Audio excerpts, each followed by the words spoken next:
When I first started being successful at gardening after we moved to our 5-acre homestead, I didn't have any kind of a plan to speak of.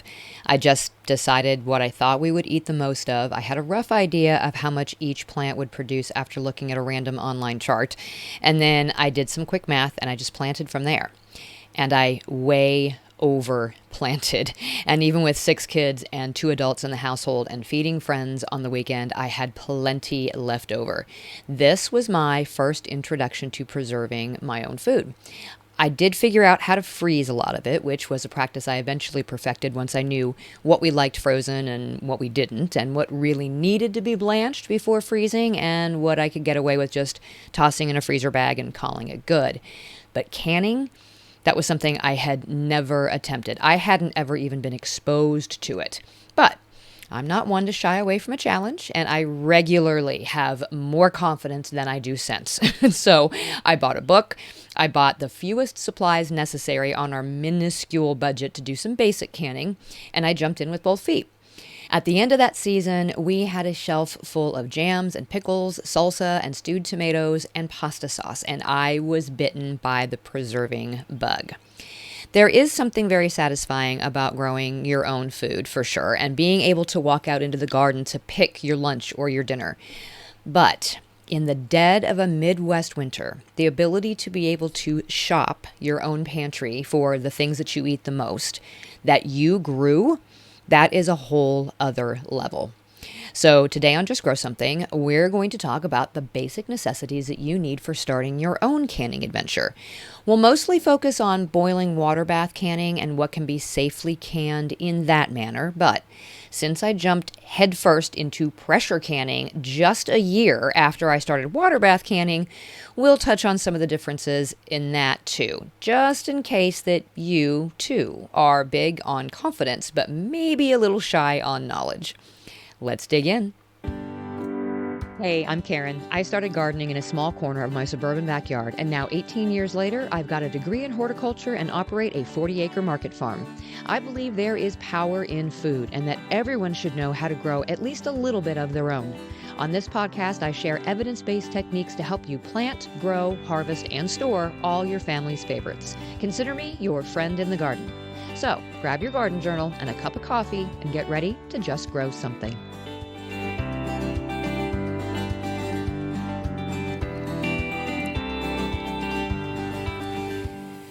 Before we jump with both feet into canning, I want to thank each and every one of you who has reached out over the summer via DMs or email or wherever you're reaching out, and who have sent pictures or just told me tales of your garden.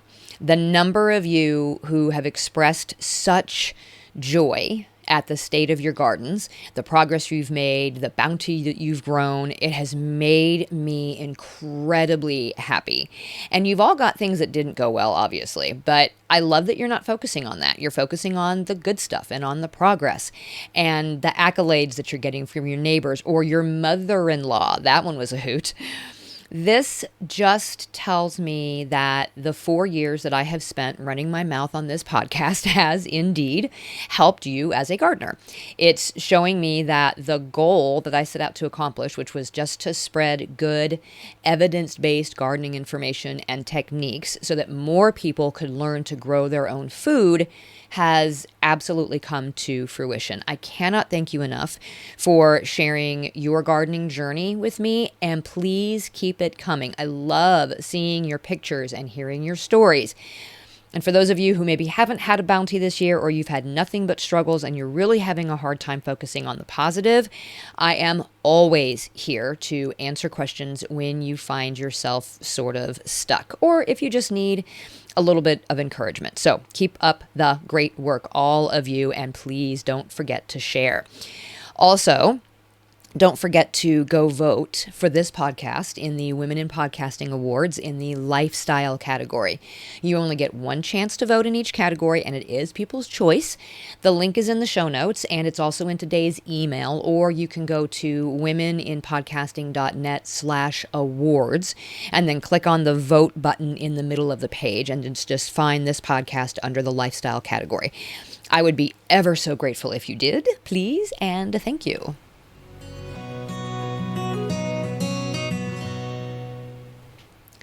So let's talk the basics of boiling water bath canning, and then we'll just lean a little bit into pressure canning toward the end here.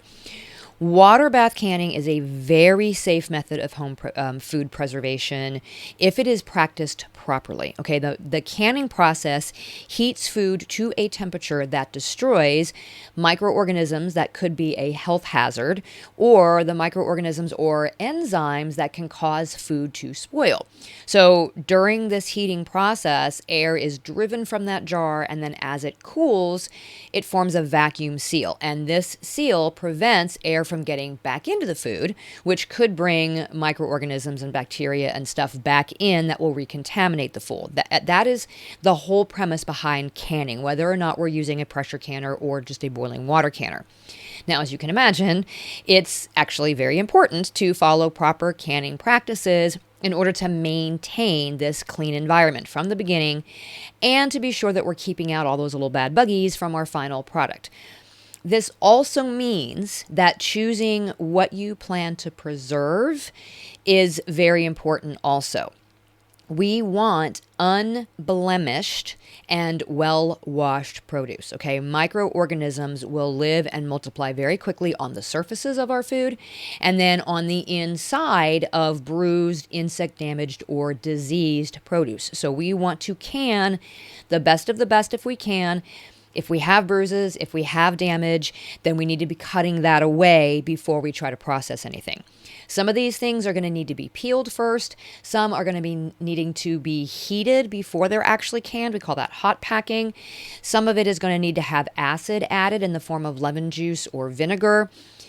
And then they're all going to need to be processed at a specific amount of time in either the boiling water or, if you're doing a pressure canner, at a specific level of pressure for a correct period of time. We are using recipes for every single thing that we can. Now, whether it's safe to boil water can or pressure can is determined by the type of food that you're working with and its natural acidity level. So we'll talk about that a little bit here in a minute, and we'll also talk about those rebel canners, right? So essentially, with all canning, what we're doing is removing the oxygen, we're destroying enzymes, we are preventing the growth of the undesirables, and we are forming a good vacuum seal to prevent any of the undesirables from getting back in again. Now, I'm not going to talk any specific canning recipes. We're just going to talk about the basic necessities that you need to get started and the basic methodology, because once you pick up these items, you literally can dive right in with any good canning book or any good resource. Now, I will leave a link to the National Center for Home Food Preservation in the show notes, and it is also in this morning's email. This is the most comprehensive free resource for home canning out there. It's hosted by the University of Georgia, and it has step-by-step information for both boiling water and pressure canning with umpteen numbers of recipes. You want to can something, you just look it up and it will give you step by step. It'll tell you how much, how long, all of it, right? Now, my go-to book from day one has been the Ball Blue Book Guide to Preserving. I just call it the Ball Blue Book. And it covers not just canning, but also freezing and dehydrating too. So does the National Center for Home Food Preservation website. It also covers freezing and dehydrating. So there are plenty of resources. Just a word of caution, not to follow any random recipe that you find on the internet until you are well versed in safe canning practices.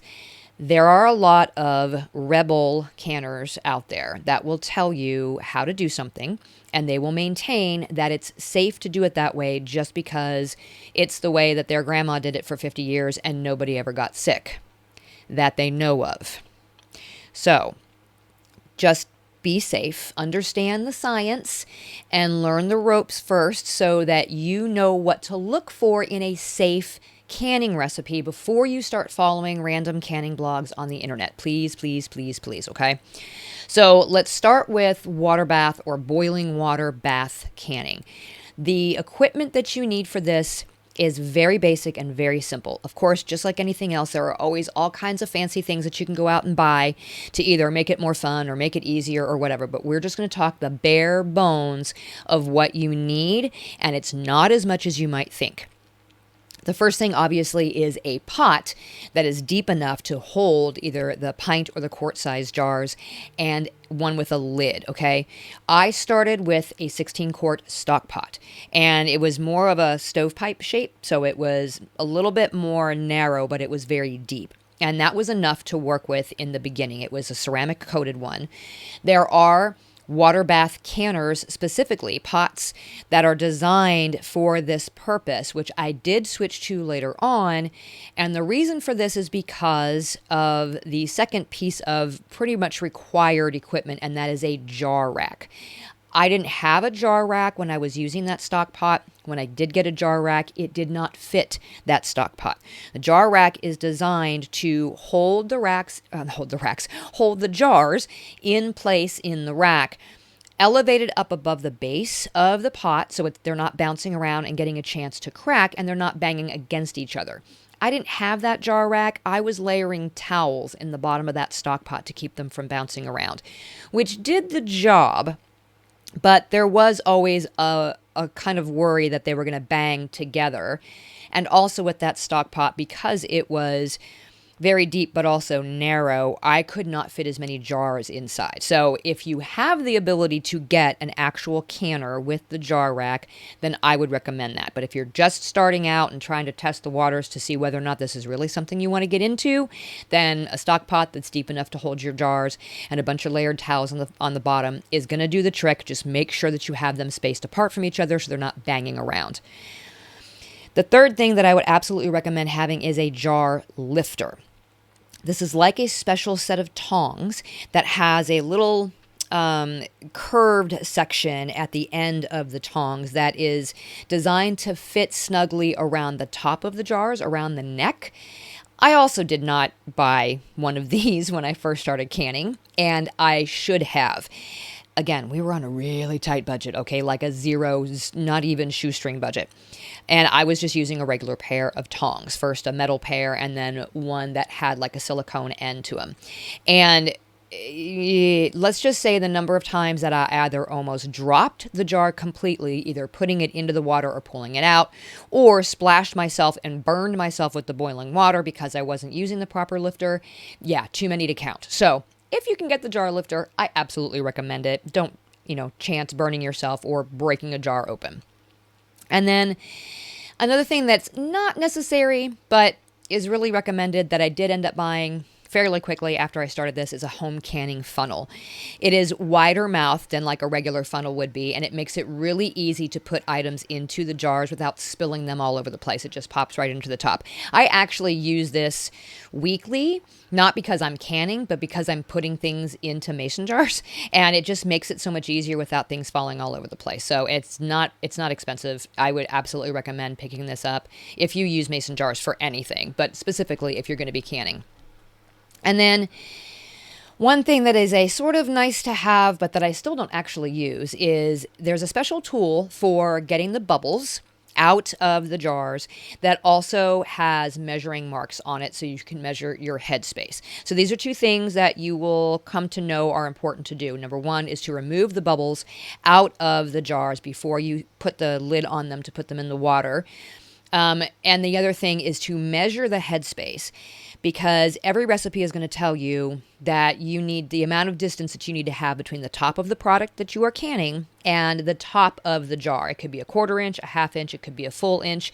This is to help facilitate the ability to form a proper a seal, a proper vacuum, right? I still don't have this tool. I don't really need it. I just use a small, skinny silicone spatula as a way to get the bubbles out, and then I just use a ruler. I always have a ruler in my kitchen anyway, so I just pull it out and measure the headspace. And over the years, I've gotten really good at just eyeballing it, and I don't even have to use that anymore. But a lot of the times you can buy a kit that comes with the canner and the jar rack and the lifter and the funnel, and it will include this tool. So heck, you might as well, right? And then, of course, finally, you need to have jars and lids. Now, you want jars that are specific to canning. Do not use like leftover pickle jars or leftover pasta jars or whatever, and the lids that go with that for canning your home goods. You need jars that are specifically tempered to withstand the heat from canning, whether that is boiling water or pressure canning. If it's a canning jar, it can handle both. And then you also want the 2-piece lids with rings. And so when you buy these, you will see the lids are flat.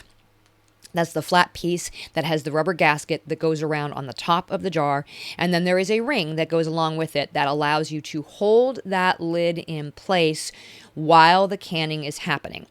Once it's done, that lid isn't going to move anywhere because it's vacuum sealed in place. So that ring is really only needed for the beginning part of the process when you're lowering the jars into whatever canner it is that you're using. You should not reuse these lids. Again, Rebel canners will tell you you can boil them with, I think, baking soda in water to refurbish the rubber gasket to make it usable again. This is not safe. These lids are actually intended to be one-time use only, and so you have no idea whether or not it's actually going to get the proper seal the second time. So when you're just starting out doing this, please don't use those lids or reuse those lids. There are reusable lids. I think they're glass, actually, and they are very expensive. So if you're not sure whether or not you're going to continue with this whole canning thing, I would definitely recommend just getting the inexpensive 2-piece lids with the rings. And then later on down the road, if you decide that you want to invest in something like reusable lids, that is fine. So that's it. That is all that you need for your basic water bath canning, okay?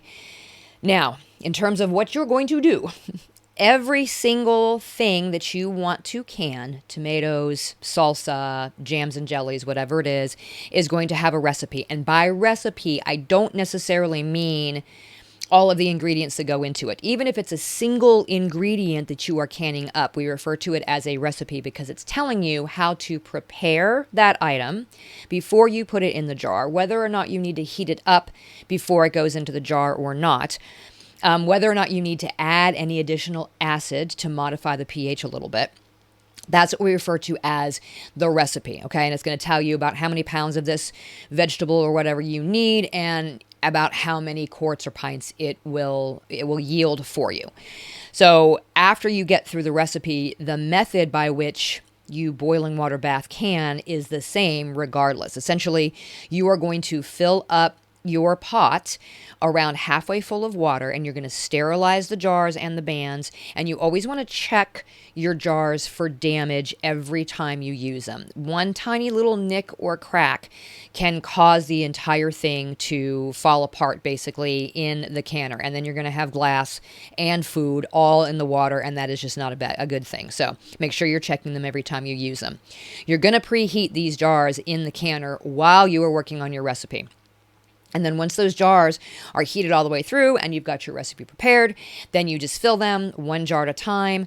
They are going to be hot. This is why I definitely recommend that jar lifter. Pull it out. You're going to fill it up. You're going to wipe the rim. You're going to put the lid and the ring on it, and then you're going to put it back into the pot.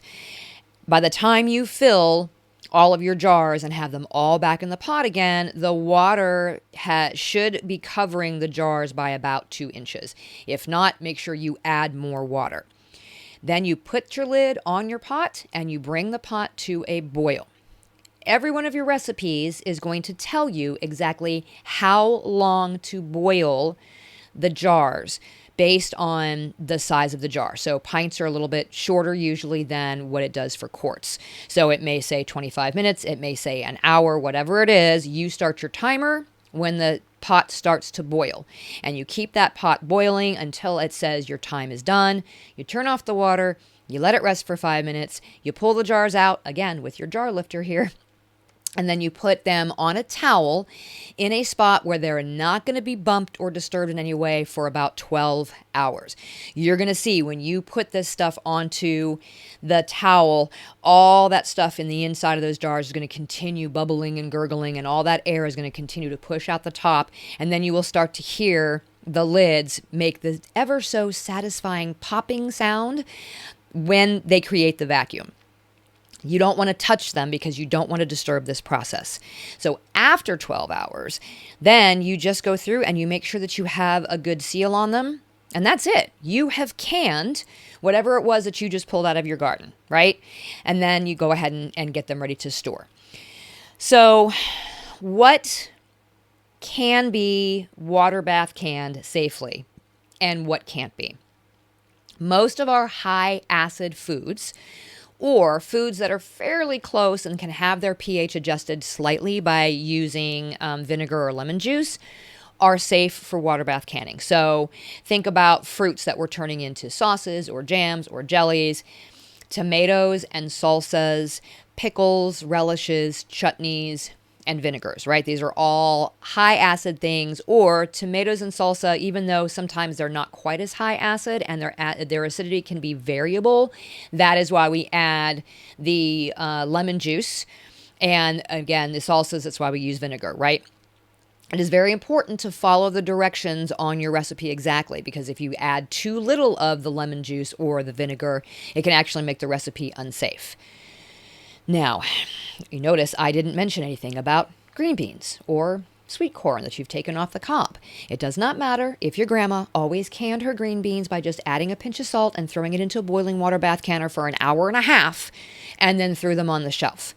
Just because nobody ever got sick, that you know of, does not mean that that is a safe way to do it. Vegetables like green beans and sweet corn do not contain enough acid to preserve them without the addition of pressure. And this is where pressure canning comes in.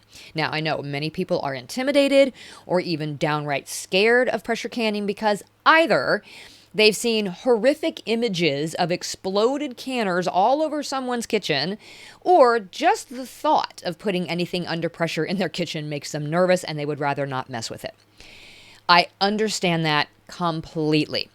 But let me tell you, once you know how to safely can things in a pressure canner and you move past that fear of the unknown, using a pressure canner opens up a whole new world of things that you can preserve on your own.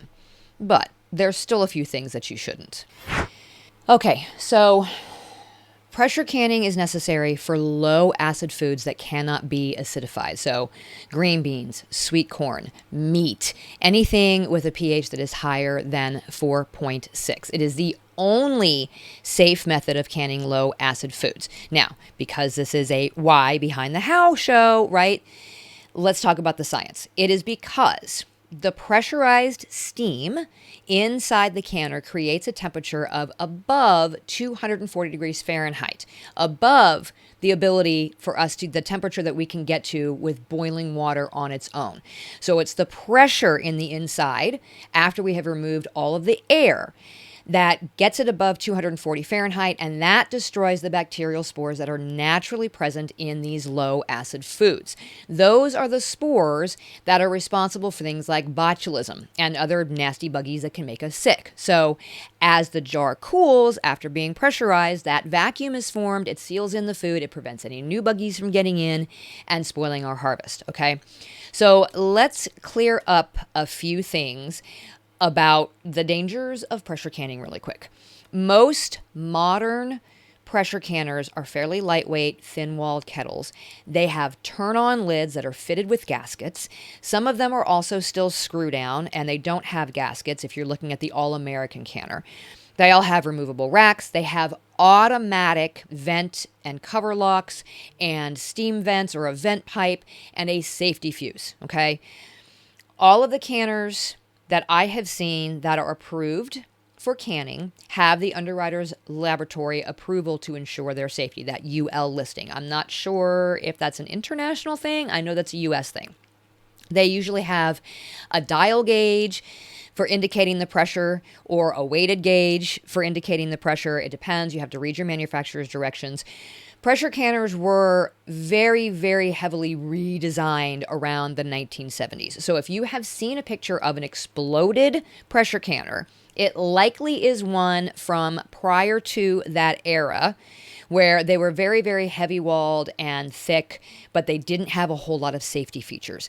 All of the common or the modern pressure canners now have all of these safety features in place. In fact, the one that I use, I actually found at a barn sale. It is a Presto 23 quart.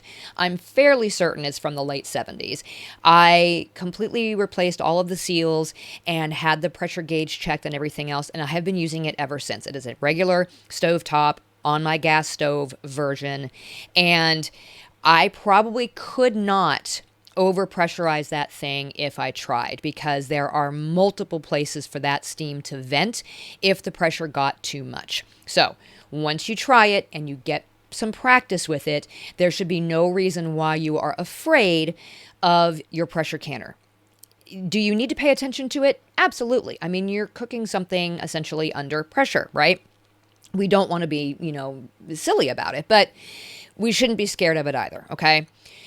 The essentials for canning in a pressure canner are essentially exactly the same as what we use with a boiling water canner with the addition of a pressure canner. That's it. And let's be clear also, when you are looking to upgrade to a pressure canner, you are looking for a pressure canner, not a pressure cooker, okay? Do not confuse the two. The old school stovetop canners like mine absolutely can be both a canner and a cooker. But those modern electric pressure cookers, like your Instapots and your Prestos, those are not necessarily a canner. There are a few electric ones out there that claim that they are electric canners, but just understand that those have not been independently tested to be sure that they are getting to the proper temperature, that the food in the inside is getting to the proper temperature. So take that for what it is. Make sure that you know what you are looking for, and make sure that you're getting a pressure canner and not a cooker, okay? Now, just like with the boiling water bath, I'm not going to go into the in-depth instructions on how to pressure can.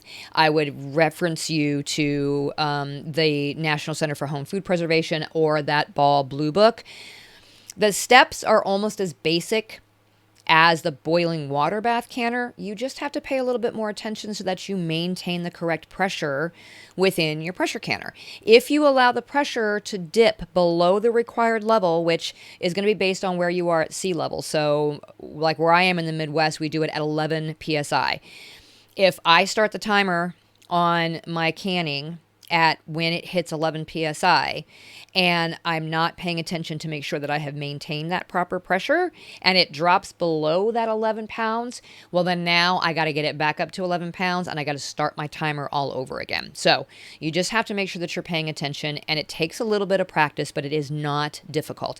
The rest of the setup is essentially the same as the boiling water method, but you just follow the manufacturer's instructions for your canner to get to and maintain the pressure. I will say the one thing that you should not skip in pressure canning is the venting phase. So when you are starting to get your canner up to pressure, you turn the heat to high and you watch that steam escape coming out of the vent.